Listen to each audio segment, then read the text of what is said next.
خیبر پختونخوا میں security forces کی 2 الگ الگ کارروائیاں، بھارتی پراکسی فتنۃ الخوارج سے تعلق رکھنے والے 11 خوارج ہلاک ہو گئے۔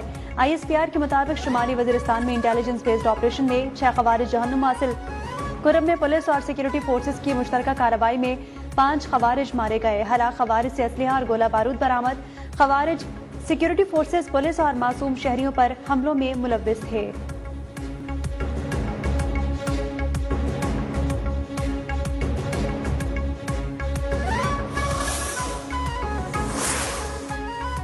خیبر پختونخوا میں کامیاب آپریشنز پر صدر مملکت اور وزیر اعظم کا سیکورٹی فورسز کو خراج تحسین۔ صدر آصف علی زرداری نے فورسز کی پیشہ ورانہ مہارت کو سراہتے ہوئے کہا، فتنۃ الخوارج کے مکمل خاتمے تک جدوجہد جاری رہے گی۔ وزیر اعظم شہباز شریف نے کہا، دہشت گردی کی عفریت کے ملک سے مکمل خاتمے تک اس کے خلاف جنگ جاری رکھیں گے۔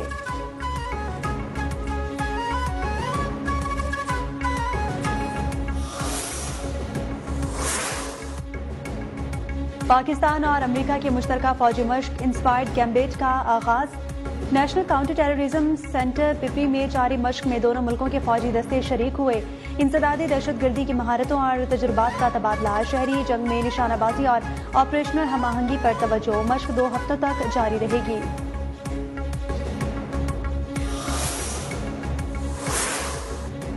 ایران میں پرتشدد مظاہرے شدت اختیار کر گئے، احتجاج 100 شہروں تک پھیل گیا۔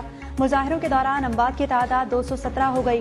متعدد شہروں میں توڑ پھوڑ سے 26 بینک، 25 مساجد، 2 اسپتال اور 48 فائر ٹرکوں کو بھی نقصان پہنچا۔ پولیس اسٹیشنز پر حملوں میں کئی اہلکار زخمی ہوئے، 2500 سے زائد افراد گرفتار۔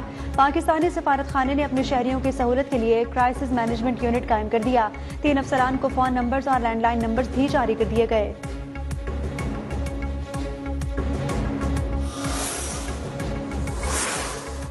پاکستانی شہری غیر ضروری طور پر ایران کا سفر نہ کرے، پاکستان نے ایڈوائزری جاری کر دی۔ وزارت خارجہ کا حالات بہتر ہونے تک ایران کا سفر مؤخر رکھنے کی ہدایت۔ ترجمان دفتر خارجہ کا کہنا ہے کہ پاکستانی شہری سفارت خانے اور قونصل خانوں سے رابطے میں رہیں۔ تہران، زاہدان اور مشہد میں ہنگامی رابطہ نمبرز بھی جاری کر دیے گئے۔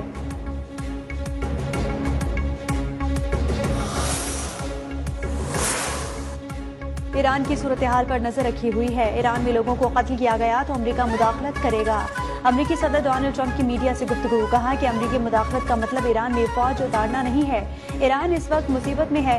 مجھے لگتا ہے کہ ایران کے کچھ شہروں پر لوگ قابض ہیں۔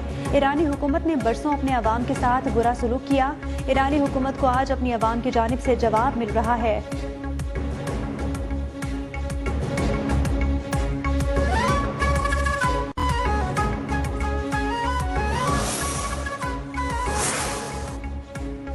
ایران نے اقوام متحدہ سلامتی کونسل کو خط لکھ دیا۔ ایرانی سفیر امیر سعید ایروانی کا کہنا ہے کہ امریکہ کی پالیسیاں عالمی امن اور بین الاقوامی قانون کے لیے خطرہ ہیں۔ ایران میں عدم استحکام پھیلانے کے لیے امریکی اقدامات مسترد کرتے ہیں۔ امریکی اقدامات UN چارٹر اور عالمی قوانین کی خلاف ورزی ہیں۔ امریکہ اسرائیل کے ساتھ مل کر اشتعال اور تشدد کی حوصلہ افزائی کر رہا ہے۔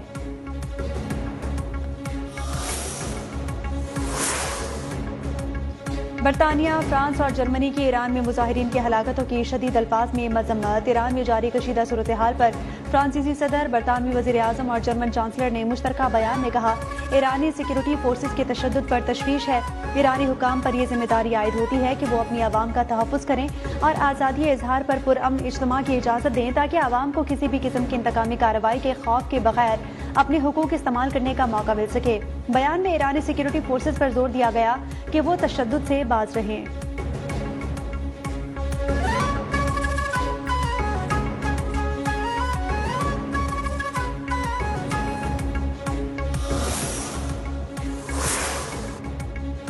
ایران کی کشیدہ صورتحال، پاکستانی سفارت خانے نے شہریوں کی سہولت کے لیے کرائسس مینجمنٹ یونٹ قائم کر دیا۔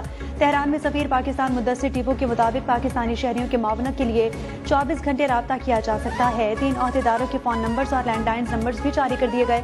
پاکستانی شہری کسی بھی رہنمائی کے لیے دیے گئے نمبرز پر رابطہ کر سکتے ہیں۔